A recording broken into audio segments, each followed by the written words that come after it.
That was interesting. I don't know whether we heard the sound on the intro, but it played anyway. I didn't hear the sound. Did y'all hear the sound? No, I didn't hear it. We may need to check into that, Ali. But hey, you guys, we are back, and today is January 2022. This is, I think, the first live podcast we've all done together because you guys did one earlier in the week. Mm-hmm. But this is the first one live one we've done. So happy New Year's, should we say, to everybody? Absolutely. Happy New Year. Happy New Year's. So we are back, you guys. We have a lot of stuff that has happened recently. So just to kind of bring me up to loop, we've had the George Floyd Ahmaud Arbery sentencing, where we see that the father and the son got a life without parole plus 20 years. 20, yeah. So I guess after they die, they have to sit there for another 20 years, I guess. If you come back. They can't come back. And then the guy who recorded it actually got life with the chance of parole plus 10. Right. So are you guys satisfied with that? I'm shocked. I'm not even going to say. For the guy, I forget his name, but the one who actually recorded the video, I was shocked that he got as much time as he got. But, I mean, again, I understand what the judge was saying based upon what the judge's statement was that he still helped cause the death because he pulled in front of him. Yes. And it was his truck. So, but are you guys satisfied? Yeah, I'm good with it. That's all you got to say. You going to leave it at that, huh? Yeah, I'm good with it. I mean, like you, I thought the cameraman might have, before I understood the fact that he impeded Mr. Arbery's progress with his vehicle while recording. Up before that, I was like, oh, he's not going to get nowhere near as much. He just recorded. But at the end of the day, once we found all the evidence, heard everything and found out that he actually impeded his progress and helped in the false imprisonment of, he ended up taking part, where he could have, but he did, he played his role in the whole thing. And so all three of these gentlemen, I think, got what they deserved, they're not looking at death sentences because that's the next step, I guess, would have, had it gone down to that. But, I'm good with it. I think that it's a good deterrent from people to try and take the law into their own hands. And now we have an example of, justice being served against people that commit heinous acts. So I do think that it was good, although, you can never bring this man back, so his family is always, affected. But at the same time, having a precedent set like this, I think it helps at least put it in the minds that, taking someone's life is not a game. Yeah, and I don't know if I go. I don't know if I don't know. Like I get it. I get that we have seen a lot of we'll call them what they think are vigilantes and people who thought that they were helping the law, and like we can go back to Trayvon Martin. I mean, that was a case where he thought he was trying to act as law enforcement. But at the same time, I think that we have to have a system there. We find ways to prosecute the regular person, and I think that this exposes that. We have to also find ways to prosecute police officers or people who are supposed to be in the system and supposed to help the system be fair and be adequate. Mm-hmm. We have to find ways to prosecute them when they do things wrong too. Absolutely. And we haven't. We had success with George Floyd, obviously because there was a video. But what about those numerous officers where we seen one officer who shot the man in the back as he was running away? We can think about cases even here on a local level. That we know of, where people were wrongfully murdered or killed, and yet they end up being the police officer end up walking away freely. Yeah. So I think that this exposes the fact that we still have work to do. And if it wasn't for that video, would it have ever come out? It wouldn't have. Yeah, I agree. Ahmaud Arbery would just be another person killed by a police officer. Yeah. Well, or no, someone who was killed by a regular citizen. Right. Yeah. But the whole thing was, if the guy hadn't taken the opportunity to videotape it at all, dead men can't tell tales. Yeah. But where he thought he was helping, he really end up securing their life sentences. Yeah. With that video, and yes, it took. Even if he recorded it and still didn't, even if he never released it, then that it still wouldn't have gotten out. Yeah. And because it got out, that's when everything really started to snowball at that point. But up until then, all we just knew was another black man was killed by by someone else. And while we're talking about this, I know we're gonna switch subjects. Ali, if we can pull some of those photos from this week from Dropbox, from the Martin Luther King, the march that you guys went to, because as we talk about, we're gonna shift from there. A big part of what we see in the criminal justice system, the only way we're gonna fix that is people getting out to vote, right? I can't stress it enough, and definitely in the black community. You talk to so many people when we talk about voting, they mention the fact that, what's going on? Is that Chanel? They mention the fact that, voting is rigged or their vote doesn't count.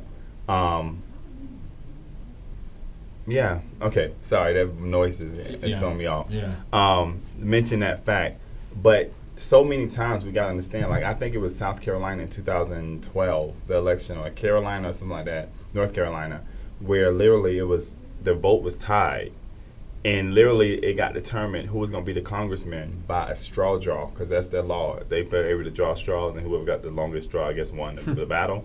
But it tells us how important voting is. And the only way we're going to get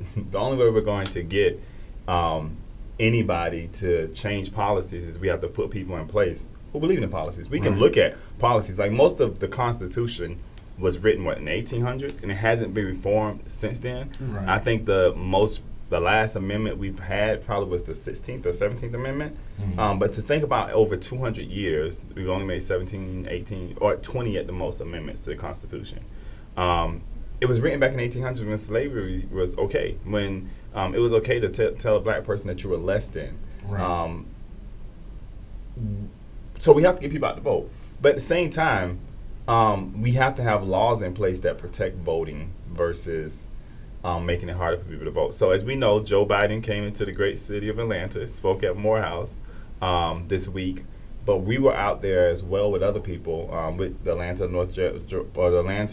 North Labor Council, yes. Who organized the event to protest Joe Biden coming, because at the same time, where we may or may not support Joe Biden, we don't need you to tell us that we need voting rights. We need you to tell us how you're going to get it.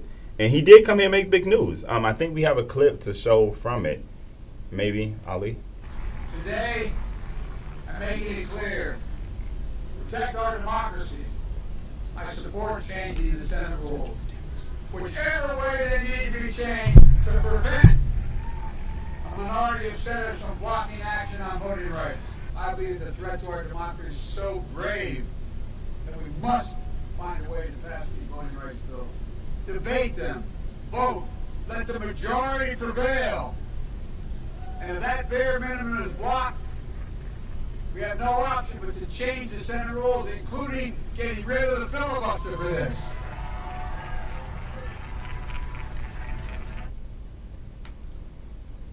So what do you guys think about that?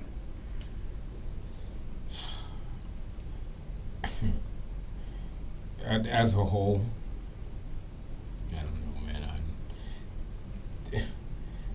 man. I get stuck with the fact that, I look at the talking heads. It sounds good, and I kind of get that's about as far as I go with it. It just sounds good, but it doesn't really, come on, man. We need some action behind those words. Yeah. At the end of the day, and I fully understand why the Labor Council would do the protest in protest. Come on, man. We need action. And just for the record, it wasn't just them. So there was a letter that went out last week by the People's Agenda, Fair Fight. So many different groups. Georgia Stand Up, right. Who literally said, "Joe, don't come to Atlanta if you don't have a plan." One of the things that's important to me, I was happy to hear him say, finally, that we need, if it takes eliminating the filibuster, let's eliminate the filibuster to do so, because the filibuster, again, was not something that was a part of the Constitution. It's something that was brought in, and it was brought in to kind of help prevent slavery, to prevent people from being able to pass certain bills to eliminate slavery. So it makes no sense because, I mean, and I don't know, this is the great question about America, right? We look at the presidential election. Every other election is popularity, right? Person gets the most votes win. The presidency is not that way. We look at George Bush. Al Gore won the popular vote, lost the electoral count. We look at President Trump versus Hillary Clinton. Hillary Clinton beat him by 3 million votes. That means 3 million more people voted popularity, but lost the electoral college. Yeah. We look at, Joe won the electoral college and the popular vote, and President Biden. And President Obama was able to do both. He won the popularity vote and the electoral vote. Well, we've seen a lot of elections where people who were not necessarily popular won the election just because they knew how to target states that had a lot of electoral votes, right? And that, to me, that system, too, also is, like, old and outdated. Like, the fact that we can have somebody in office that majority of people don't really want in office doesn't make sense to us, or doesn't make sense to people. And I think that sometimes discourages people from voting, too, because it's like, does my vote really count? And we look at Georgia made a difference in the last presidential election. Huge difference. That's the reason why President Biden tried to call and get it. Not President Biden, President Trump, former President Trump tried to call and get the votes thrown out because it was Georgia. We made a huge difference. Yeah. And not only did we make a huge difference in the presidential election, then we turned right back around, and we helped Democrats win the Senate. Yes. So again, like, I think that voting is important. I think that we have to protect the vote. I think that, like, I think he mentioned in the video, like, that biblically it says that if your brother's hungry, which one of you seen your brother hungry would give him a stone, right? We seen in Georgia it's illegal to give someone food in line. And we were on a meeting once. It's so deep. Imagine you and your wife go in line to vote. If you go to your car and bring her back a pen and somebody sees that, they can have you prosecuted because of the fact that that pen is worth, that has some value to it. Right. You're giving her something in the voting line that has value to it. So you're trying to sway her vote. That's your wife. You already know who she's going to vote for. Right. Like, so, and we see Georgia has taken a stance that, and we know Georgia, like, I've been telling people this year, so goes Georgia this year, so goes the nation. Like, Georgia is going to be a great implication of what can happen with Stacey Abrams on the ballot, with Senator Warnock running for election this year. Georgia's huge. With our governor's race, our Senate race, we see the politics of it. Somebody who we know very well, Charlie Bailey, actually stopped running for Attorney General. He's not running for Attorney General no more. Really? And he announced that he's running for Lieutenant Governor now, right? And it's the politics of it that is going to be crazy. So he's running for Lieutenant Governor now because there's been pressure on him to run for Lieutenant Governor. Okay. Interesting. Good for him. But I'm just saying, like, so we understand that voting rights is important, and it shouldn't be that 2 senators, literally, or not even 2, like, it's not just on Democrats to protect the vote. And that's the part that drives me crazy. We should not be to the point where we should even have to eliminate the filibuster, because everybody should be on board with saying that voting rights is a human right. Because the one thing that I understand is that as an ex-offender, when that right is taken from you, you have no voice in your society, right? You don't have a say in what goes on. You don't have a say in the policies that are passed. You have nothing. And all you do is you're like what the old people used to say, you're like a ship without a sail, right? You're just on the water, but you just go whatever way. So as an ex-offender who had to fight to get my rights back in order to vote, and still have to fight to protect my rights to vote, it's vital. Yeah. And I understand what it's like to not have that right. And it's vital when people try to take away those rights. We can't pass water in line. They're eliminating the amount of polling places that we have, eliminating the amount of places that we can actually drop our ballots off. You can't drop your wife's ballot off anymore. It could be considered illegal. Like, really? When the last election was more secure than any other election in history, all because of the fact that we don't like the outcome of the vote, we changed the rules? Yeah, but, it wouldn't be the first time they changed the rules in the middle of the game. So, we can't. The losing team, if I can put it like this, the losing team has kicked up so much dust And here's the thing that they're, they've kicked up so much dust that they are starting to do. They have done something about it. Right. It may not work in our favor, but they've done something about it, and it serves as a great example for the Democratic side. If you're not happy, and for anyone who is a voter, if you are not happy about the results or who you have in office, the only way you're going to make a difference is to make the necessary changes. Right. Whether it be in your legislation, if you're already in office, making the necessary, putting pressure on them to make the changes within the state, or voting in your best interest. And that seems to have been the problem when it comes to the Democratic side. Excuse me, we vote our only some of us vote as Democrats. Only some of us vote our best interest. Right. Not all of us. And so we end up dividing But then too, our vote in that manner. I want to say this, right? It's not a Democrat or Republican issue. It's just right and wrong, right? It's wrong to say, and we've had this discussion before, the three of us, it's wrong to say to a woman that you can't have an abortion, you can't do it, you can't do what you want to do with your body. Right. No man is going to tolerate somebody telling us what we can or cannot do with our body, right? And it's wrong for men to be making that decision for what women should be able to do. It's wrong when we say to people that, hey, you know what, we're going to lock you up, and when we lock you up, we're going to tell you that you're going to have a second chance in society, but when you get back out, we're going to make sure that you don't have a second chance in society. Right. I mean, I've been, as a offender, I've been in situations where literally I was the victim of a case or a victim of a situation. But because of the fact that I have a record and the other person doesn't, it's automatically where it's flipped back on me like, oh, no, you're not the victim anymore. So it's gotten to the point where I don't even call the police. Like, I get threats. Y'all know I get threats like all the time.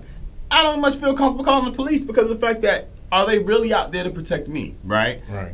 And once again, it doesn't make a difference because what I can do is that I can use the voice I have, the ballot, and I can vote the people out who don't stand for ex-offenders' rights and rehabilitation, right? That's important. But also, too, not only is it important to vote, it's important to also protest. Like, it's important what y'all did the other day. I mean, I was out of town, but it's important that you guys were out there saying, hey, Joe, we don't just want to hear you talking anymore. That's right. We want results. What are you going to do to use the platform that African Americans, because he said himself, Joe Biden's words were that he said to the African American community on the day or the night that they announced that he was the president or he was going to be the president-elect, he said, you have my back, and when I get in office, I'll have your back. This voting rights restrictions is not an attack. It's an attack on America, but it's definitely an attack on Black America. And we need you to have our back. And we had a meeting with somebody from Chuck Schumer's team maybe back in November, and we told them straight up, like, listen, if you need more votes, we can give you more votes in the Senate. We can give you more votes in the House. But we can't give you more votes if we don't have a vote ourselves. Right. And I think that's extremely important.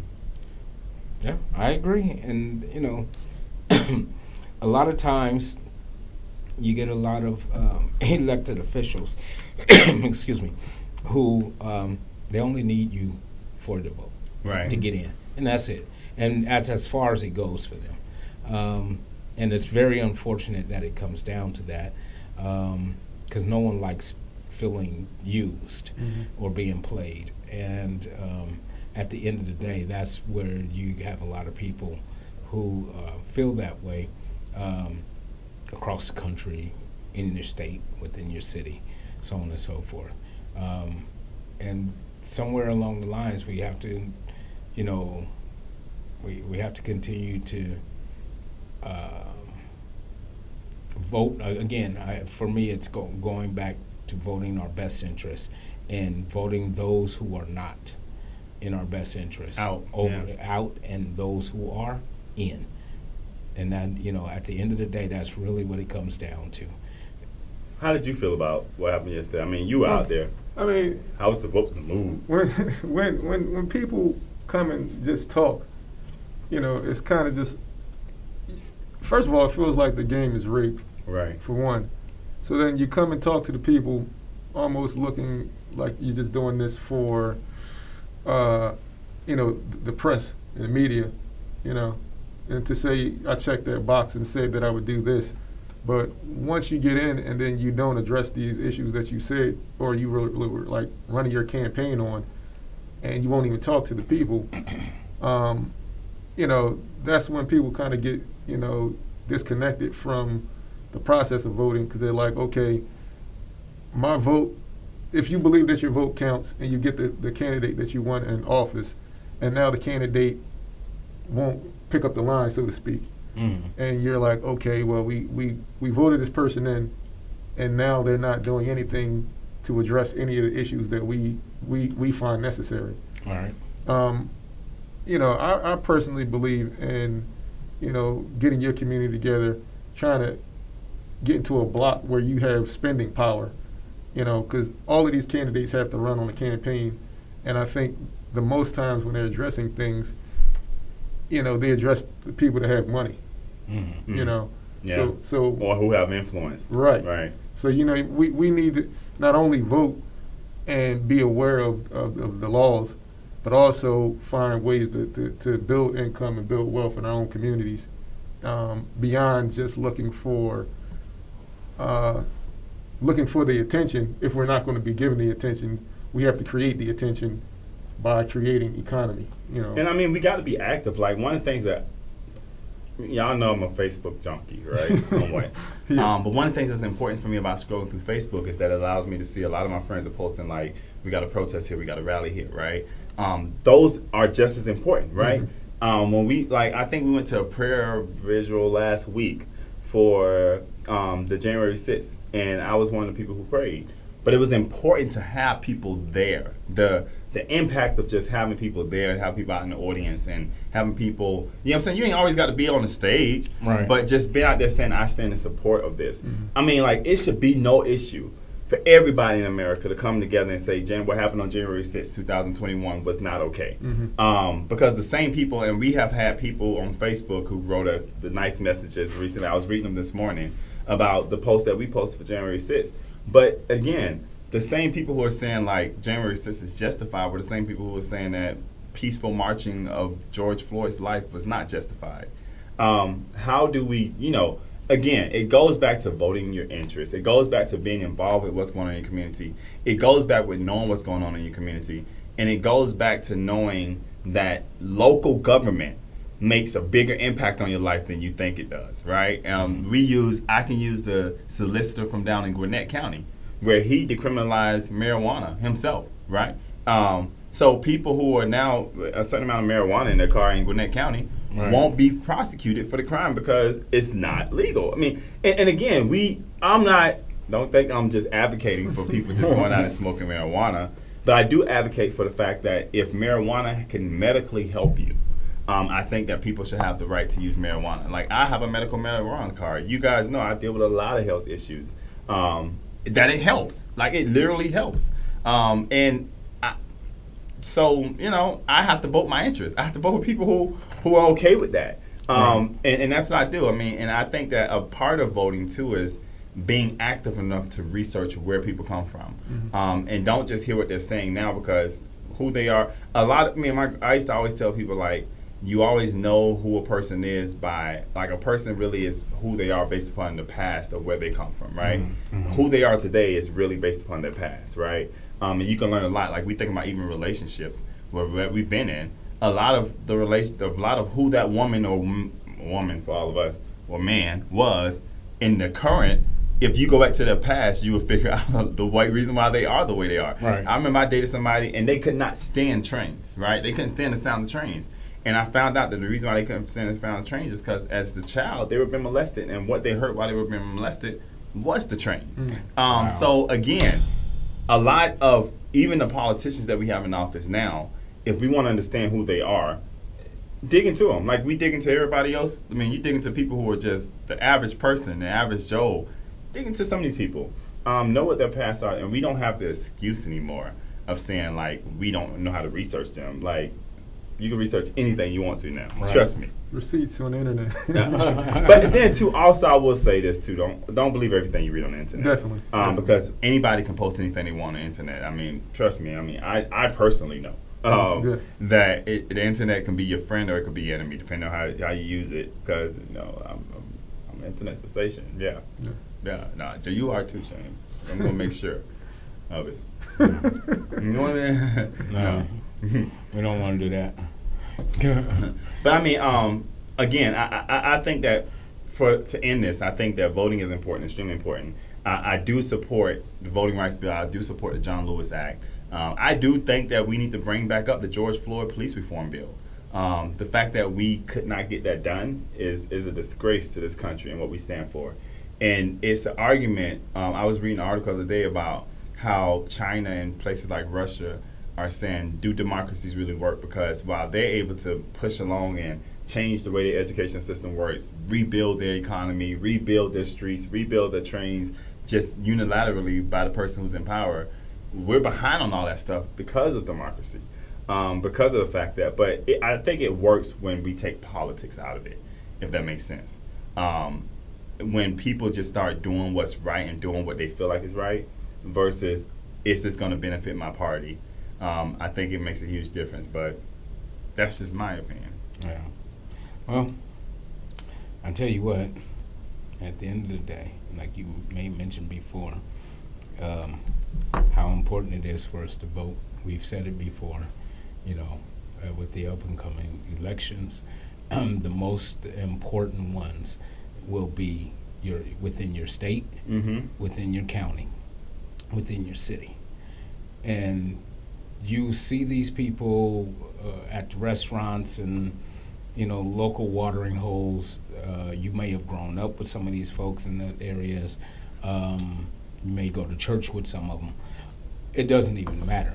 The fact of the matter is, once you start checking their background, checking their history, their past voting record, y'all might be friends, but you may not have known that they voted this way, in the past, and that might not sit with you well today. Now then, 30 years ago might not have been a problem, but today, y'all are friends, but it still doesn't sit well with you. So how do you vote? But these are the kind of decisions that we have to make when it comes up to our local elections and elected officials and the up and coming in the up and coming elections. And we just have to keep that in mind, folks, that how important it is to vote in your favor overall. So with that being said, go out and vote, everybody. Go out and vote. Find out who registered to vote. If you're not registered to vote, please reach out to organizations like the People's Agenda, Fair Fight. I mean, they'll help you get registered to vote. Black Push will help you get registered to vote. Everybody's important definitely this year that we all got and vote. And just because they call it a midterm election does not mean it's not as important. This midterm election is probably one of the most important elections of my lifetime. And I'm very young. I'm younger than everybody else on the panel today. But it's extremely important because there's so many initiatives that are that's on the ballot. The Supreme Court, everything is on the ballot in this next election. So do the research. Get out and vote. I do want to point out, today is National Founders Day for Deltas. So shout out to all the Deltas out there. Happy National Founders Day. Enjoy yourselves. We have a little bit of red in our cup, but enjoy yourselves. Congratulations. And we'll be back tomorrow with more talk because, MLK Day is coming up. Yep. So we'll be talking about MLK and the impact that he had on America, and do we still live up to that legacy? Mm-hmm.